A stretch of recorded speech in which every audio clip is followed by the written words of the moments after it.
Welcome everyone to All Growth. Everyone, appreciate you for joining us in this space and time. Thank you for joining us. Today's episode, we're discussing all Black culture. That's right. We're discussing the culture. We're discussing the cultivators and the creators of Black culture with my friends and guests, Grant Sheffield. From ridiculous personal anecdotes on dating, jobs, and getting older, Grant Sheffield brings wit and sharp commentary for all audiences. Listen, Grant draws upon his Southern upbringing from that North Carolina vibe and multiple part-time jobs to separate himself amongst his contemporaries. Man, Grant has opened for Gary Goldman. First off, Gary Goldman, congrats, bro. Kudos, HBO credit. For Gina Yashir on Netflix and Eric Schwartz for Showtime. To just name a few, everyone welcome Grant Sheffield. What's up, Grant? My man, what's good, Grant? How you feeling, brother? That. You know the vibes. Good, bro. How are you? Man, life is good, brother. Life is good. Life is grand, bro. Like even if I will try to catch us, they can't stop us, bro. You know what I'm saying? All the way from Long Island is my second guest for today's episode. You can see him on You Heard News Network, his very special news network. On his special segment, catch him being a meteorologist, letting you know what the hell is going on when we outside. Jared Harvin. Everyone introduce Jared Harvin, my man. Thank you guys for being here. You hear me now? Hey. Yeah. Thank you for having me, brother. I appreciate it with the We Outside shout out, because you pulled me inside. I was outside doing my We Outside like a couple hours ago. This winter vortex is not playing today. It is cold. It is cold. Nah, dude. bro. It is so brick. I'm about to go home right after this, bro. I can't be doing none of this. Thank you so much for being here. I appreciate y'all for taking the time out in this space and time. I'm gonna let y'all know what we're doing. Like I mentioned, the podcast here is a garden, the garden being a metaphor for life. So we're gonna treat everything how we treat everything, and that's with the philosophies of a garden. We're gonna go ahead and start planting off our seeds. We're gonna plant some seeds for today's episode topic. We wanna discuss the topic, introduce it, drop some gems along the way because we're clumsy kings like that. On top of that, we're going to add some water and light, which is the main points of today's episode topic. We want to give them the things, these seeds, we're going to give them the things they need to grow. And lastly, as with every garden, as with every journey, as with every obstacle, as with every adventure in life, we come across obstacles that, you know what, got to be dealt with head on, man. We come across some fuck shit, some problems, and we just going to deal with that in the weeds. We're going to discuss the negatives, the cons, and the problems. And before you go, I like making sure you leave better than how you came. So we're going to harvest. I'm going to leave you with some goodies. We're going to wrap up and collect some insights. Sound dope, y'all boys? Yeah. It's dope. Let's do it, brother. Let's do it. First and foremost, I like to give a shout out to the Growth Garden. In the Growth Garden, our sponsor for the day is The Tiny Cupboard. Shout out to The Tiny Cupboard for sponsoring the podcast. For all of those that are fans of The Tiny Cupboard, fans of funny, check them out at thetinycupboard.com and on their social medias at The Tiny Cupboard. Now back to the episode. For us to plant some seeds today, what we're going to be doing is we're going to be discussing Black culture. Like, I am a fan of Black culture. I know that it's not in to say that out loud nowadays, but I'm a huge fan. Well, the first seed I want to drop for us is that Black people are like the originators, the OGs, that everything stems from Black people directly in some way, shape, or form. Would y'all agree? Y'all think? Jay-Z said it best, like, we're the culture. Like, everything we do, pretty much the world moves after us. Like, oh, baby, said. Yes. We the culture. Rockefeller is the Army and the Navy, bro. That is true. I would say from the struggle that we've went through as a people, a lot of things that we do is out of the necessity. You know, we have to do some things to survive, and people with more, who are a little bit more privileged, they always seem to attract to doing things out of necessity that they don't have to do, as if it's a game or like it's a play or make pretend. So yeah, definitely, the Black people have been the source of that material. In America, especially. That's the thing, man. Is it's in the culture naturally to make do with what we must do. It's something that, like, you can't have excuses. I feel like as a darker skinned person, you can't, like, there's no type of reasoning or logic behind you having an excuse for this or that. Because, like, for us to be here now, there had to be a whole bunch of ancestors before us that did everything just right for us to be here in this space and time. So, like, it's divine timing, you know? It hurts me and pains me to know that, like, the originators, the OGs, the people that, like, created what they created don't get their due credit, you know what I'm saying? And then it's often swept under the rug. On top of that, like, white people steal, bro. Like, white people be stealing, bro. Like, Facts. Land, recipes, everything, bro. Spices, Right. Women. I mean, what can else, touch bro? it, they'll take it. Tangible or intangible, they still. Swear to God, bro. Ideas, intellectual properties, like everything, bro. Like, right.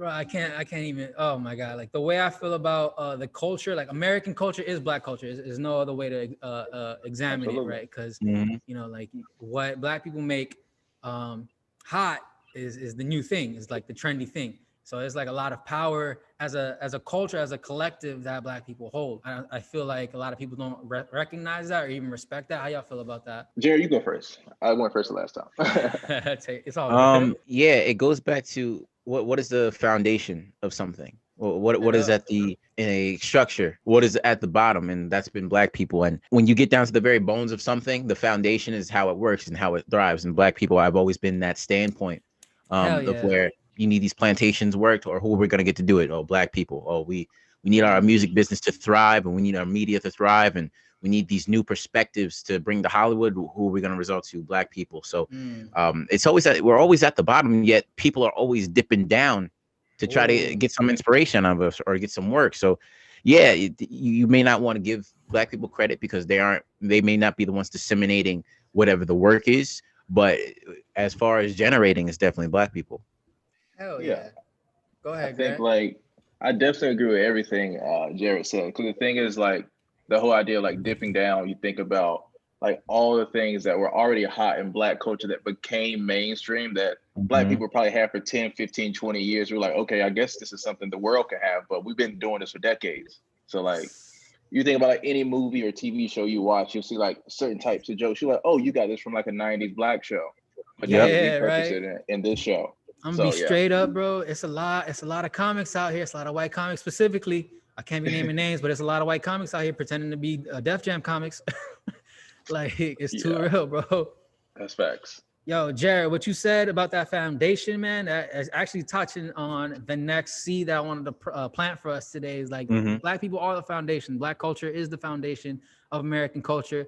And the seed I want to drop for us is that everyone and everything comes from the motherland. So if you feel like we're not brothers, I gotta let you know something, man. Like, we come from the motherland. We brothers naturally already. Like, there's no... Like, there's no denying that. There's no denying that, bro. It's scientifically proven. You found the first bones, the first human bones in Africa. What is that? You know, like, how is that? It's scientific fact. It's religious fact. It's spiritual fact. You know, we talk about the history of Africa itself. And like, what people don't understand is, I had to learn this. The Dark Ages was actually the age and time when all white people was like, yo, fuck Black people, fuck the Moors. Yo, fuck them conquering motherfuckers. I don't care about nothing that they did for Spain, for Europe. And they just essentially plunged into darkness. They deleted, they controlled, deleted all records and things like that. And it's like, we have a lost history there that we don't know about. Like, the foundation for everything comes from the motherland, comes from Africa. Yeah, that tells you something about Black people, that at the time that they were hated on, the age got named after the color of their skin. That's real. That's very real. That tells you how resilient Black people are, bro. And man, the resiliency is ridiculous because it's in the DNA. It's in the ancestral DNA. It's in our genes that has been passed down for how long? How many ancestors? You know. It's something that's so prevalent, man. You can't deny it. It's kind of an unspoken truth.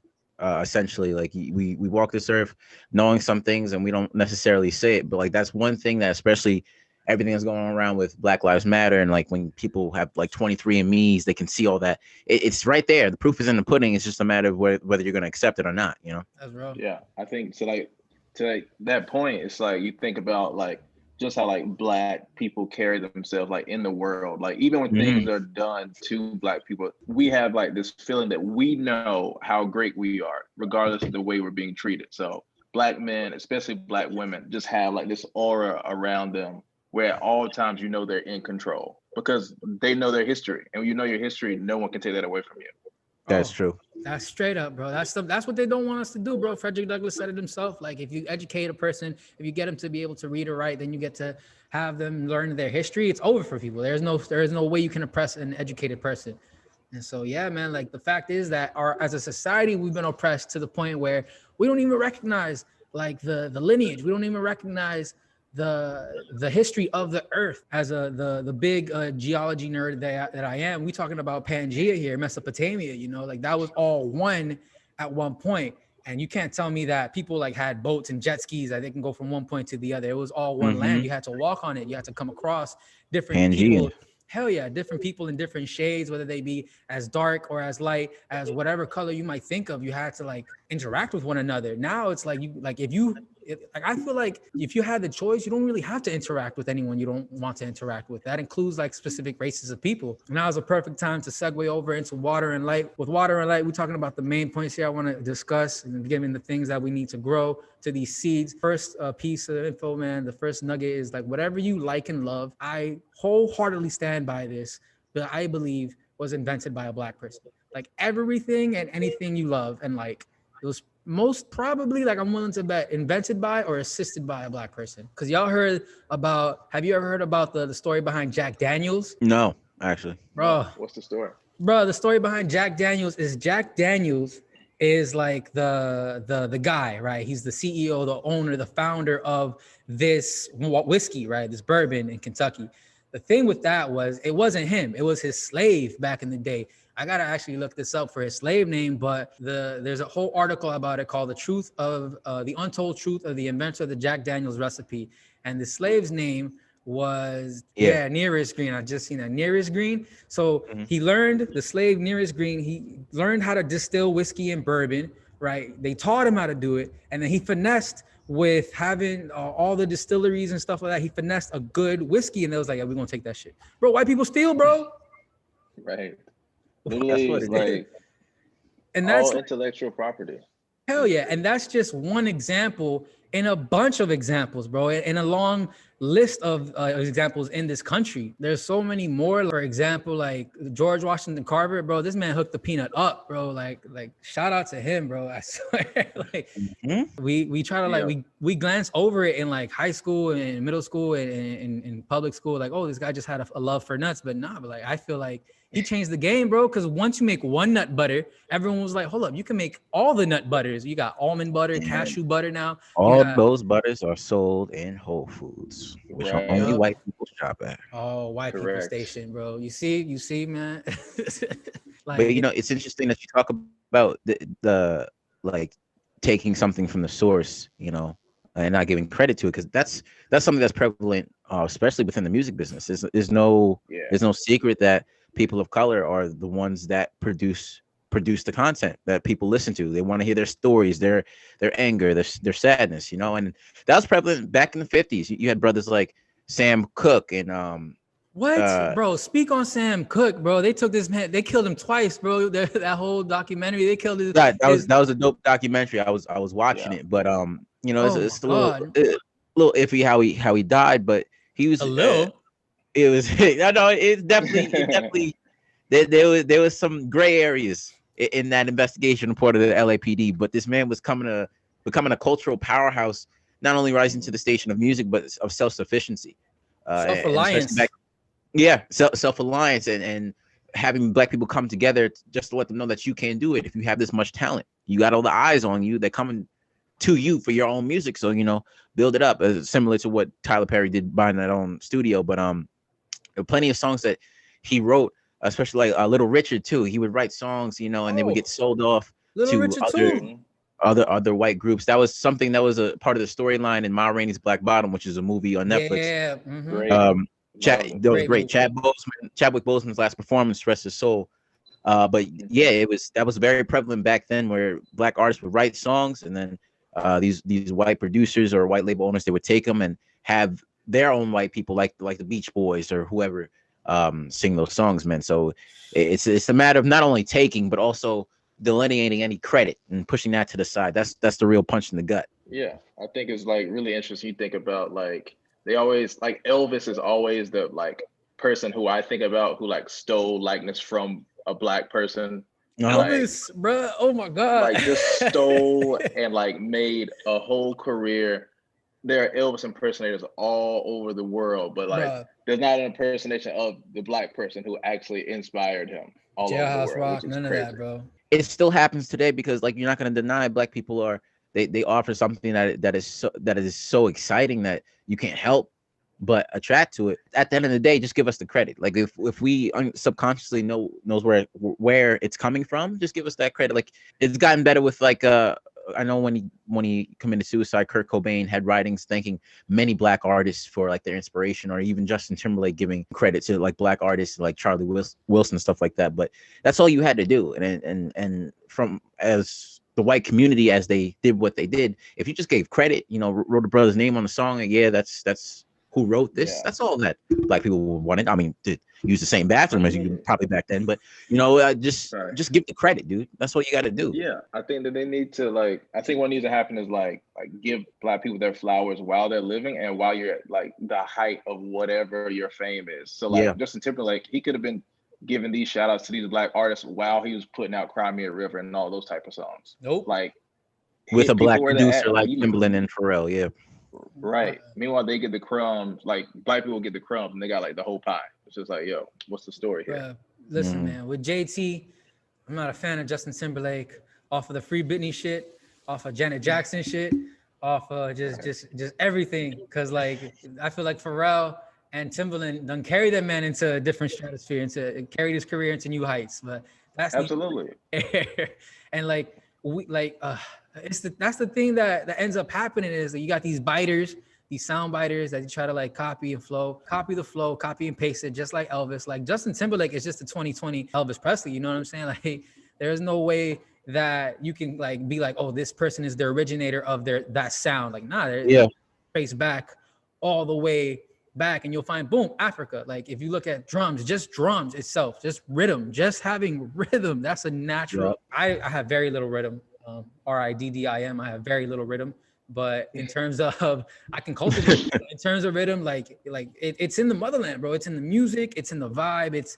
And then you see it permeate through every different kind of industry. Like Jared, you were saying in the music industry, that's how we got on this. But in all honesty, I want to like piggyback and expand it in every industry across the board, bro, in every entertainment industry and entertainment as a whole, whether it be music and comedy and film and movies. As people of color, especially black people, like they're forced to like take on these roles, these positions that they don't want. Obviously, you don't want to be a drug dealer 7 times, for your career in like 7 different films. You're the same crackhead, like, or the same drug dealer or the same thug. You don't want that. You want better opportunities. You want to be given your flowers while you're able to. And the one person that I feel like really got all their flowers before they left was Cicely Tyson, bro. RIP, rest in power, Cicely Tyson. She had the best case scenario career. Not to say it wasn't hard, not to say it was all easy, but damn, bro, she's for real, we lost a legend, and we are losing legends every day. The originators, these creators and cultivators, like we lose them all the time. And it's not just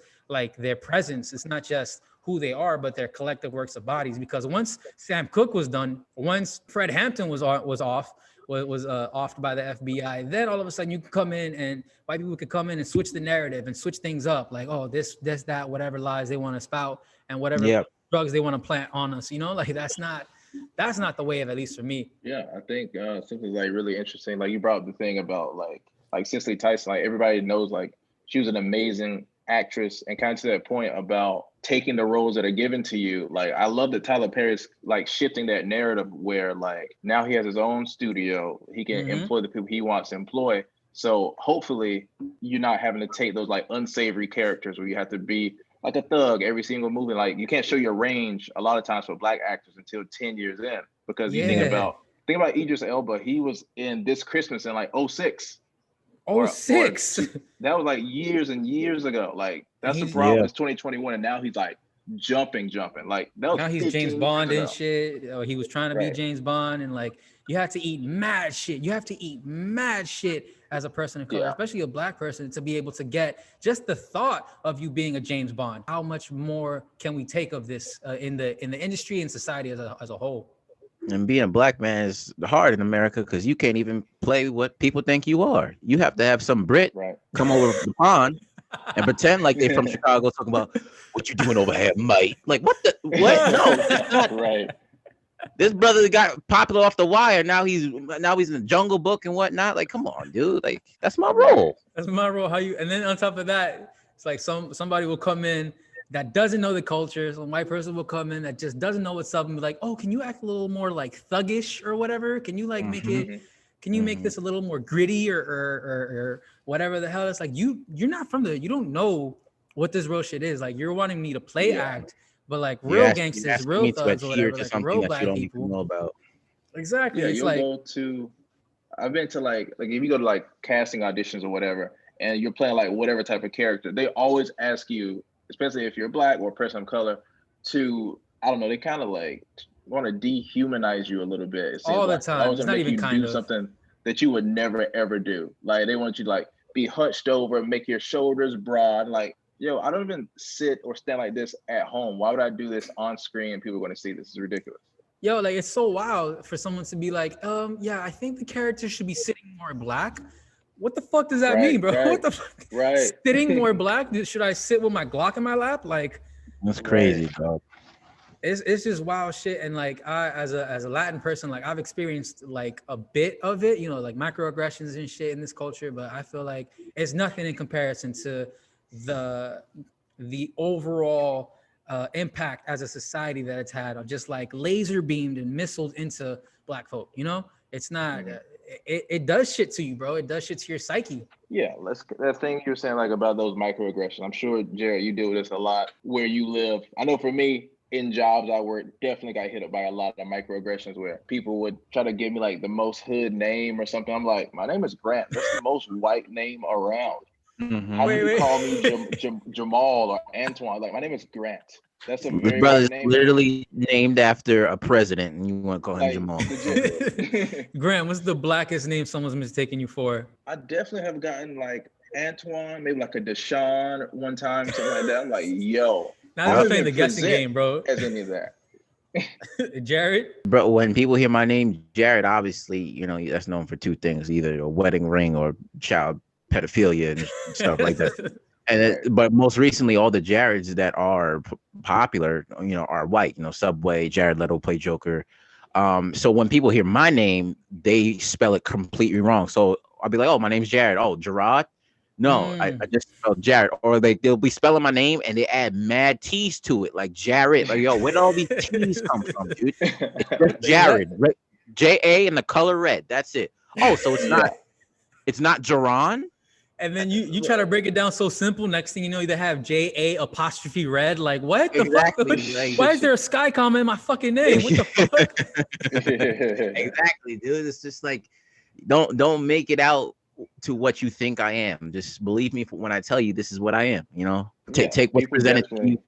Take what's presented to you, and don't let any of those that your psyche get to you like that, or any of the pre-assumptions get to you like that, man. Nice, absolutely. Because people will put stank on your name. Like, white people are notorious for putting stank on your name when it's not necessary. Like, especially if you have like a 1 or 2 syllable name, it shouldn't be hard. It shouldn't be hard for you to pronounce anything. Bro, it's something. It has to do something with the tongue and their lack of not caring. Because I've seen white folk talk about Games of Thrones characters, and they can't pronounce our names, bro. Yo. Like, come on, bro. Like, that shit is tired, bro. I'm over it. Yeah, that's fact. When white people love to simplify stuff, like when the Game of Thrones, they'll say that name, but they love to simplify black names. Like, oh, what's up, Grant? Yo, that's my G right there. What's up, G? Dude, it's not that hard to say Grant, dude. Like, they love to take the first name, the first letter. That's your name. Yo, what's good, Jay? And their spine gets contorted when they say it. What's good, Jay? Jay. Yeah.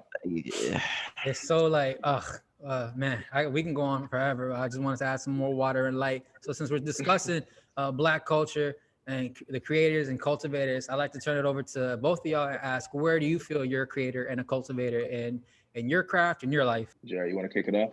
No, you can go ahead, Grant. Oh, but you got like the new thing you just dropped. You got no. Go ahead, but y'all so humble.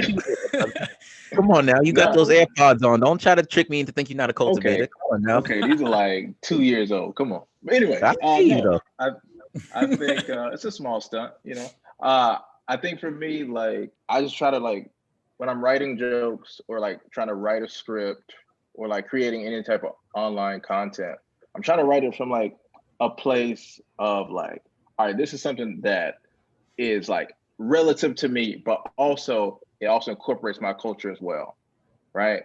Mm-hmm. Like, this is something that is something specifically that happened to me, but don't forget, I'm also Black. So I'm gonna pull that in because that just feels real to me. Like whenever I can talk about my culture and the great things that like Black people have done, I'm always ready. Like when I'm writing jokes, I might talk about something random, and then I'm like, but this is the Black perspective, just because it's interesting to me, and not in like a hacky, oh, Black people be doing this and white people be doing this. Just like, oh, this is something I observe type of way. Yeah, that's the foundation of it, man. Because when I create something, I don't do it with my skin color in mind. I do it with my personal perspective in mind, you know, and that's obviously going to be influenced by my race, but that's going to be influenced by how goofy of a person or like the struggles in my life or the amount of successes that I had. And whatever work that I put out, the cherry on top is going to be that, a man of color did this, you know, a Black person did this. Because I just want to be undeniable and nasty no matter what I do. And the color of my skin, that's just going to be a mere afterthought. Because like when like children see what you do, like if you have like kids that look at the stand-up comedy, it's gonna be like, who's the funniest one? Oh, I love him because like how he views the world, but also he's Black.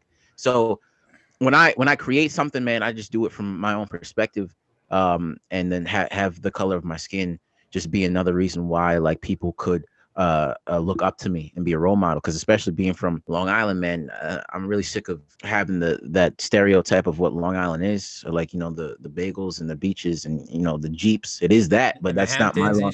Yeah, that's not my Long Island. That's not all of it, you know. And then if I'm where I'm from, if I can create something, art, a script, a TV show, stand up, and also the color of my skin be the way it is, it's like, dude, this is possible. Like there are people that look like this that are able to make me laugh, that I can relate to, but also come from a different race that I may not understand.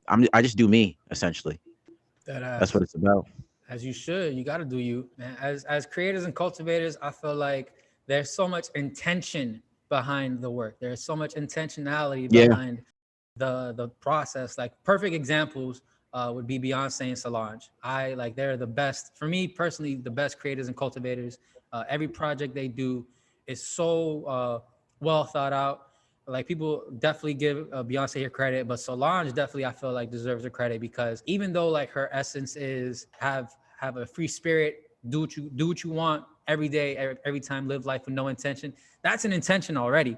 So having that intention, I feel like it's something that you can't necessarily teach. Like you could teach parts of it, but in order to like live it fully, it has to be something that you've inherited. It's not something that you could just pick up and study and things like that. It has to be like something like deep within your spirit, you know, that comes up about.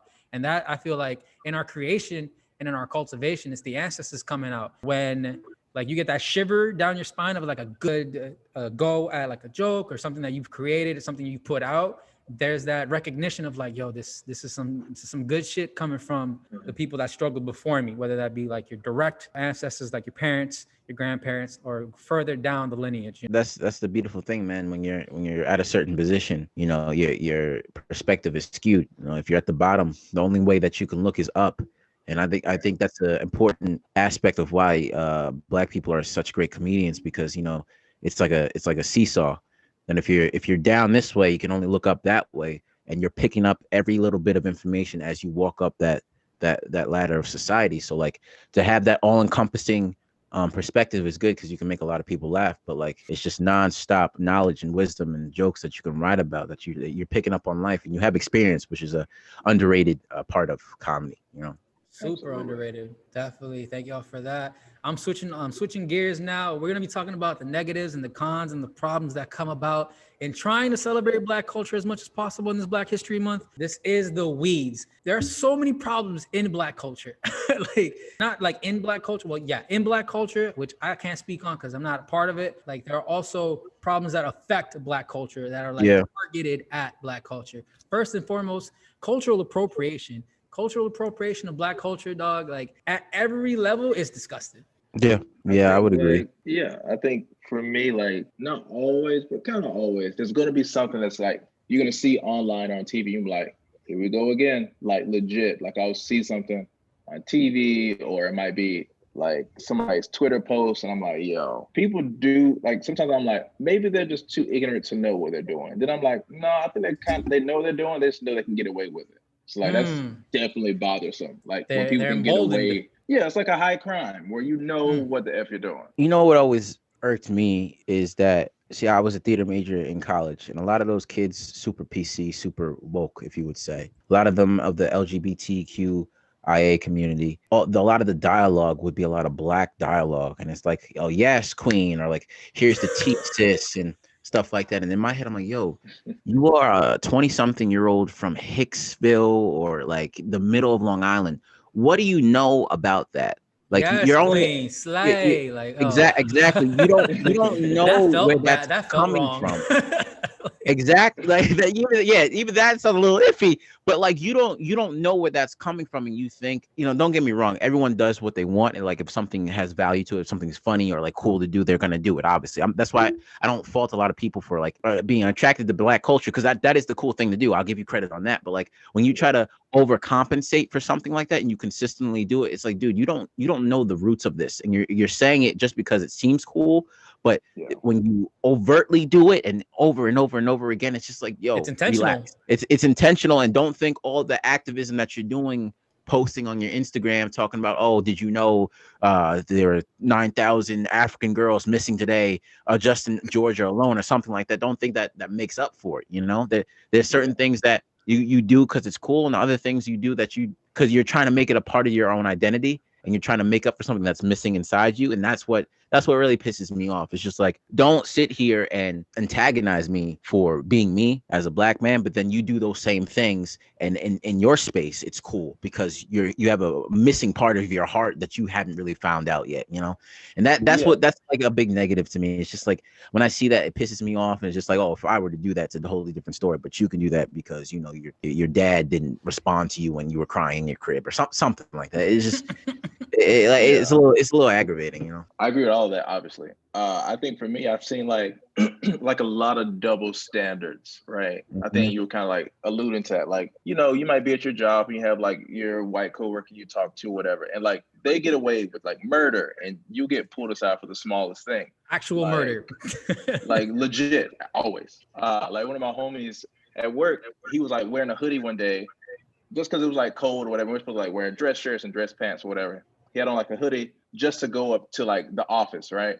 And like somebody pulled him aside for wearing the hoodie. They said it was unprofessional, but yet we have like white women at my job who wear skirts that are like super, super short, and you can see everything. I'm like, yo, what's everything the difference and the last body, right? Oh, absolutely. That shit is wild, bro. I feel like, there's so much going on with appropriation, like in terms of something that Jared touched on. The thing with appropriation now, if you haven't peeped, a lot of white people think that their wokeness can counteract their appropriation, and it's like, yo, the math can't math on that. Like, you can't appropriate a culture and then also be like, yay, Black people, like, here's my black square. Like you can't do that. That doesn't. No. It didn't make sense back then when it first came about. It doesn't make sense to me now.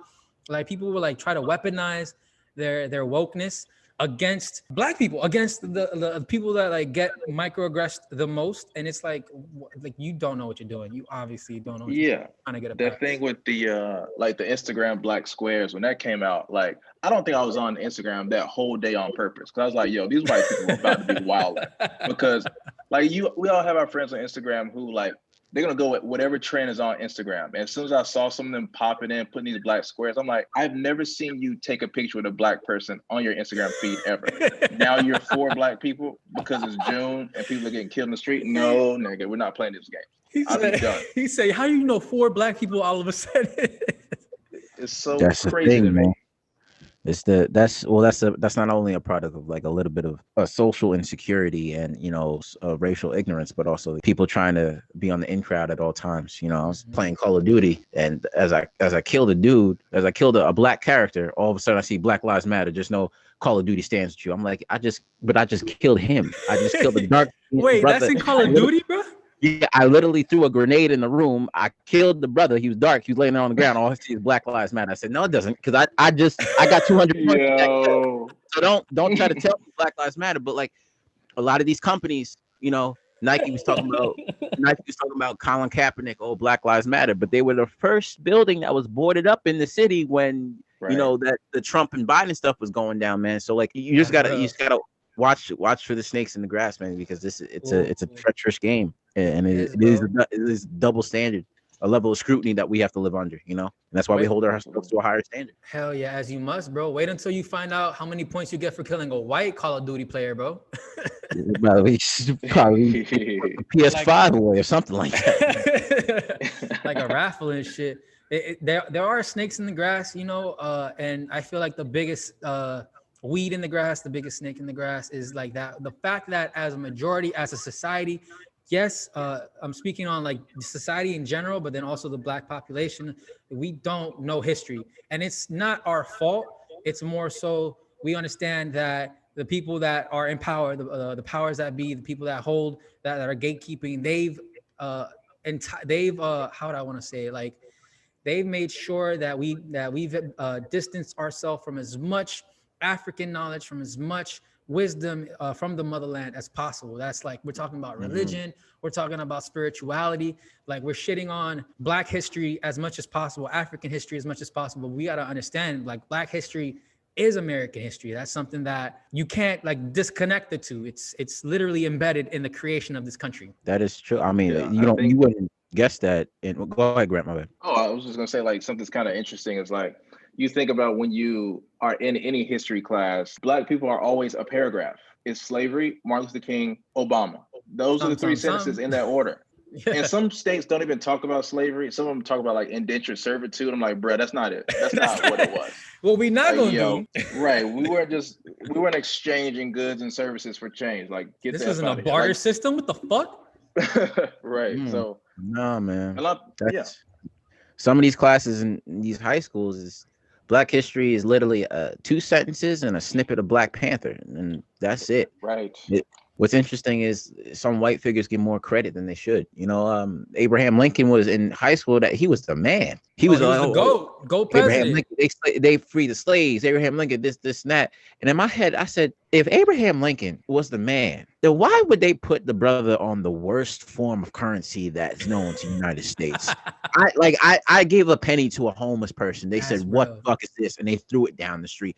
And then you go to college and you realize, oh, he just said, "Yo, slavery, y'all need to chill on that." He said, I'm not against it, but like, we're not gonna spread it no more. So it just, and then it became like this big enemy in college, and then people were outside my dorm room marching and stuff like that. But I feel like a negative aspect of Black culture is that we don't have the knowledge, and sometimes we don't get the full picture. I kind of liken that to when you see an unarmed Black man get shot. We have a 3-second clip of a video to determine what happened, with very little backstory, and the news are the first people to put that at the forefront. That's why I always like to take a step back and go, wait a minute, what happened? If you really want to evoke real change in people, we have to have the whole narrative so that we can correct any of the holes in that story. I think knowledge and information is the most important part of our culture that kind of gets fractured at times.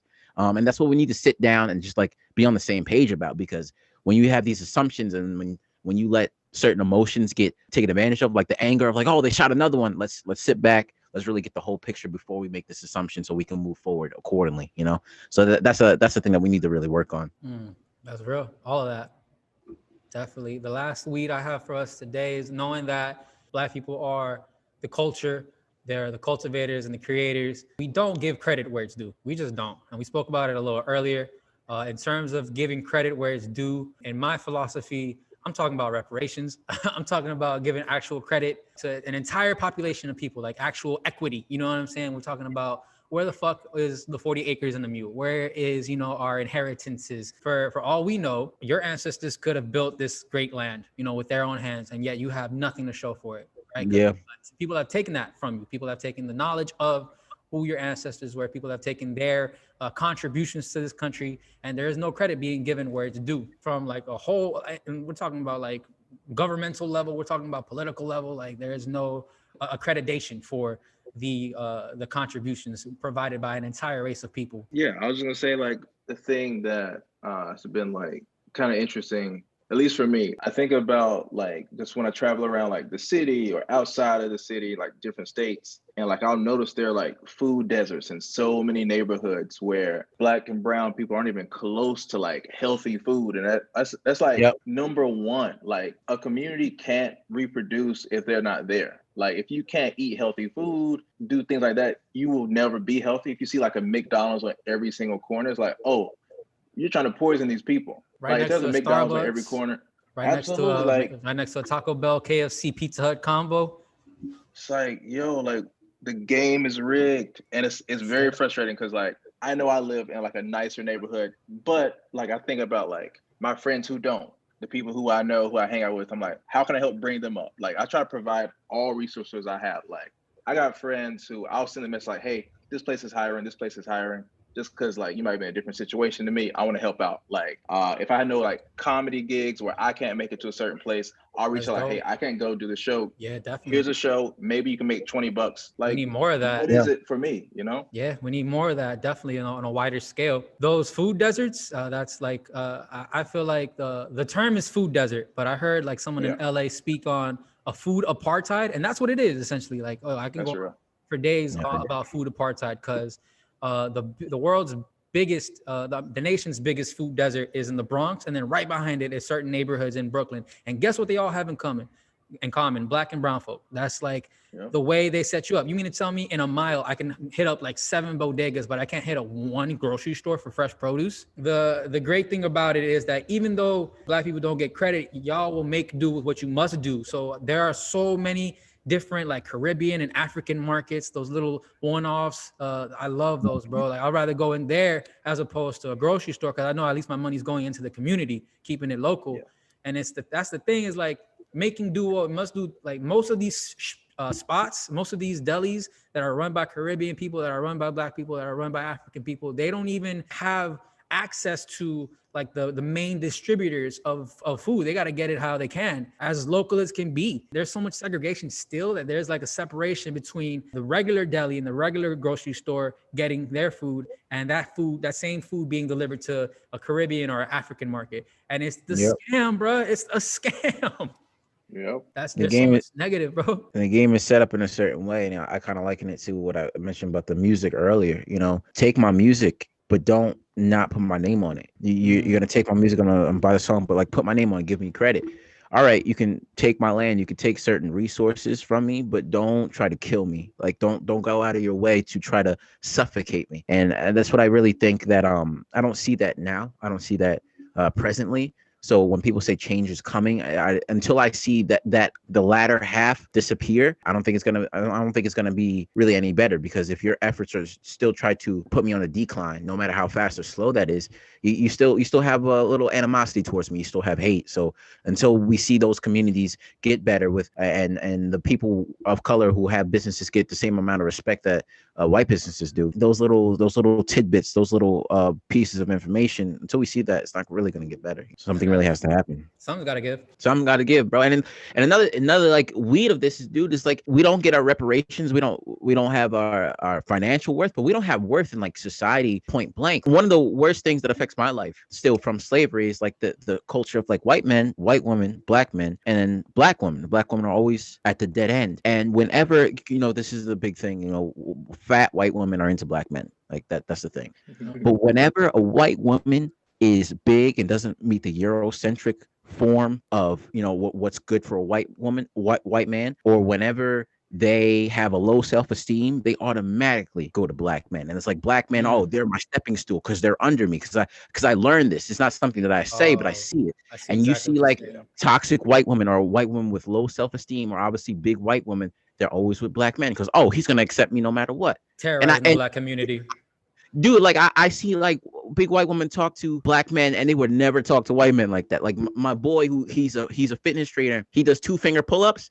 This white girl who weighed 350 pounds, we're like, oh, look at you could do 2-finger pull-ups. I'm like, girl, you can't even get out of bed. Who are you talking to? Like, it was like, dude, that amount of, oh yeah, he's automatically under me, and that subservient, inferior that's mindset. Hate, bro. That's hate. It's that hate, and it's jealousy, just like, oh, he's envy. my stepping. And then when they get better, oh, they're always with white men. Or when they lose weight, oh, now they're giving their attention to white men. It's like, no, give us our credit, because you come to us and you feel comfort no matter whether you were low self-esteem or big. Bro, we have value, we have worth, and our Black women have value and worth. They're not just people to lust over or people to degrade on the internet. No, so those are the things that really piss me off as a negative weed against us. Yeah, bro. It's like, how is she mad that homie could do 2 pull-ups? She's just mad that all she does is eat fruit roll-ups, bro. Like, get on his level. I mean, I can't even do a full pull-up with all 10 fingers. I give credit where it's due. That man got it, bro. Right. But yeah, those are the things, man. Those are the things that we deal with. And like, liken it to what Grant said earlier. It's like, we have the answers in our lineage. Like, Black people keep our control because we know we have control.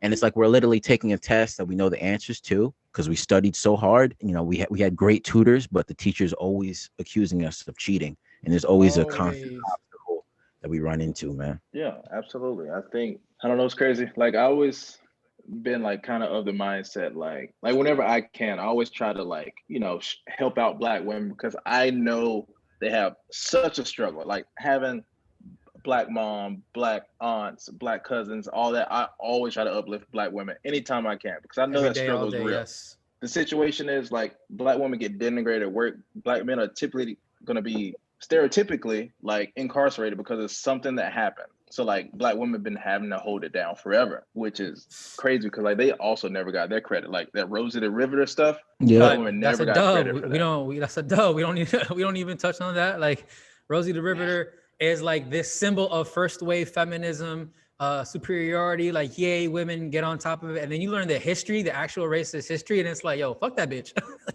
Right. Mm-hmm. Like, I tell people straight up, like, I'm cool with feminism as long as you put Black or brown in front of it. Like, that's where I'm at. As long as you put it on top. The rest of that, like, all right, but let's not act like people weren't excluded from the feminist movement when it started. And intersectionality had to come about because you notice, oh, you guys are racist. Great point. All of them are racist. Those are the weeds. That about wraps up this segment. Now, before you go, I like making sure you leave better than how you came. So we're going to harvest up. This is our wrap up and final thoughts. We're going to do this lightning round. Got a couple of questions for us as well. The way I think about a harvest is that everything and everyone is a blessing and a lesson. Life happens for us, not to us. This is a growth mindset that I try to instill in everyone that I come across. We're going to do this lightning round. I just go ahead and hit me off with a 1-sentence answer for the questions, and I'll also be providing my contribution as well. With the harvest and discussing all Black culture and our discussing the creators and the cultivators, what have we learned? I've learned so much about both of y'all, specifically that no matter what, like, definitely there is no room for any excuses. Y'all are doing fantastic on your own, like with everything set up to oppress you as much as possible. As a whole, Black people make do with what we must do. What have y'all learned? I think that, like, Jerry was making some points I might not have considered, like when you brought up the thing about like white women. Of course, that's something I know, obviously, but I never considered it in the fact of like white women trying to go down and take what they can from Black men and then go back up and get married to their white man. That's something I hadn't considered, and that was like a big like revelation for me. Yeah, what I've learned is you have to have a focus on your community. Grant was talking about how similar to how he can't access the show, he's always looking out to put somebody else on. But like the big part of this is a community, because there are strength in numbers. And that's the way real change can occur. And it's not only about, telling somebody, it's about taking that extra step to actually try to help them. So emphasis on your community, supporting those Caribbean bodegas and those Caribbean stores that necessarily that the money's going back into the culture, and yeah, man, it's just, you try to help your community out as much as possible. And that could be an emphasis that is lost because you're trying to worry about your own survival. But you got to realize that people are going through the same struggle as you. So you got to help them out as well. So the emphasis on the community help out and everything like that, man. That's real. That's real. Next up in our harvest, what have we taken with us? I'm taking with me the fact that wherever I go, I got to shout out, respect, honor, protect Black men, Black women, Black people in general. That means giving credit and equity where it's due, where it's necessary, and just showing appreciation for, not appropriation for, the culture. I think I take it with us that white people aren't that nice, guys. I don't know, but I'm just saying, if the CIA gets a hold of this, we might be out of Hutchins soon. Guys, we did not lift up white people once. We were coming after Elvis Presley and Justin Timberlake. I was like, Jesus Christ. They're fantastic. He would not like this. I can tell you that much. Yo. But nah, there's an appreciation of Black culture. You have the answers. The answer's in your back pocket. The answer is history. So don't ever hang your head. Because my father talks to me a lot. Like, Jared, do you ever get like discouraged, pursuing comedy or acting? I'm like, no, man, because I know I have what everybody wants. I'm literally like my little demographic is like the people who kill this shit on a daily basis. So don't ever hold your head low, because there's no reason to. There's a light at the end of the tunnel. There may be a lot of obstacles to get there, but ain't no reason to hold your head low, because some people don't see a light. Some people don't get to see anything at all. So you got me. That's what I take from this, man. Always hold your head up high. You got me standing up straight now and shit, chest out up here. Grant? Yeah, I think the thing I'm taking away is just making sure that, I'm always helping out the community I live in, and like just the community in general. Make sure like I keep like money local instead of like always going to Amazon. I want to like put money in Black bookstores and stuff like that. Like, that's just how I feel about that. It just, you got to help out like what's closest to you instead of like always going out to like the nicest restaurant. Go to a restaurant that who knows might potentially be going through like a tough time. Go buy food from them. Like, oh, this is my favorite restaurant. No. Boom. Support the community at all costs in every way. The penultimate harvest wrap up. What have we gained? I've gained a definite appreciation for the Black community, for the Black culture, for Black comics, out here doing what we have to, doing what we must do, making do what we must do. Y'all are dope, doing what you got to do. The fact is that we've gained a deeper understanding of like the culture as a whole. And from an outside perspective, from outside looking in, for the future, the culture is in a great spot. The culture is in a fantastic spot. The future for Black people, I feel like, is such a beautiful thing to see. And like once Black people start prospering, the entire nation, as a direct result, will prosper. There's no other way to see it, right? Because once everyone gets stimmies, like I'm like so ready for reparations to come about. I don't even want a cent of reparations because it's not mine. I'm from an immigrant family, but like I'm so ready for every Black person in this country to get reparations, dog. I'm hyped for it. What have y'all gained? I gained I think one thing I've gained is. Go ahead, Grant. Oh, you got it, bro. Sorry. No. Go ahead. I went first last time. No. I was. Y'all are so generous and chivalrous. Look at y'all. One thing I've gained is just like. Right. He held the door for me and everything. No, I think something I've gained is just like deeper understanding into like I guess it's like self-actualization, right? Like making sure like you know who you are, you know what you're about. Always make sure that you're pushing that thing, no matter like what type of struggles you have, like because you got it, kind of like what Jared was saying, you got it in your back pocket. Hell yeah. I gain more of a sense of confidence because there's a camaraderie. Everything that happens to me, not only in show business, but like everything that happens to me happens to other people, and it may happen in different forms, because you're from different parts of the country, or you're from different socioeconomic groups, but everybody goes through something on the basis of race, being Black, to some extent or degree. So it just gives me more confidence, bro, because it's like what I'm going through, they're going through, they can understand me. We can have a connection off that. We can forge it and hopefully make things better. Not only like in stand-up comedy where certain people, they get excluded because gatekeepers, they know what a specific comic's going to do to a crowd. So they prohibit them from going up on a stage. Actively like preventing them, bro. Cock blocking to the ninth degree. Cock blocking to the ninth degree because when they step on that stage, it's going to be over. Murder. Seeing Black producers go out and actively connect other Black comics or people of color, that's the camaraderie that you don't always see in comedy specifically, because like this is a lonely game if you want to adhere to that, but it's a hard life at times, so you got other people that's going with this ride with you, so it adds even more confidence because I'm not in it alone, so the camaraderie is so important. That's real. And finally, to wrap us all up in our harvest, how have we grown? I like to say I've grown in knowing both of you, fantastic gentlemen, out here doing your comedy grind. Grant, I don't know if I mentioned, you're highly recommended by a mutual friend of ours, Danette Rodriguez, my first guest on the podcast. That's the homie. I love that. That's my buddy. Oh yeah, you know the vibes. And Jared, I've been watching you from afar, doing your you heard and doing and grinding and doing your hustle, man. I appreciate both of y'all coming on the episode. I've grown in understanding that y'all are some dope brothers out here doing what you must do, making do what you must do. And how have y'all grown? I've grown knowing that people like you outside the community recognize the grind, man. Recognize the hustle. You know, it's not always it's not always easy, you know.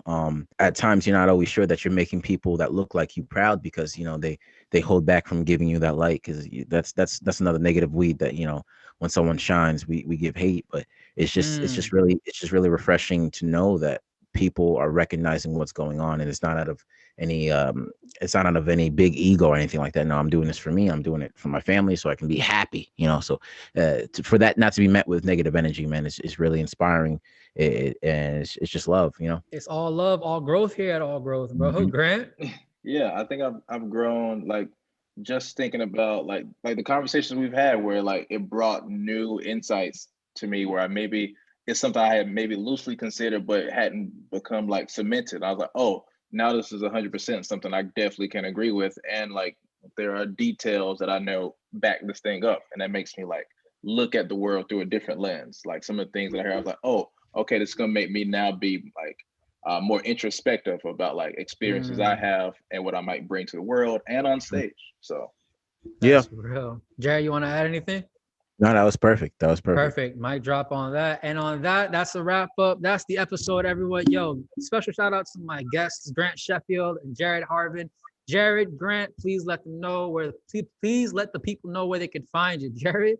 You can find me jharvin15, Twitter, Snapchat, Instagram, TikTok, man.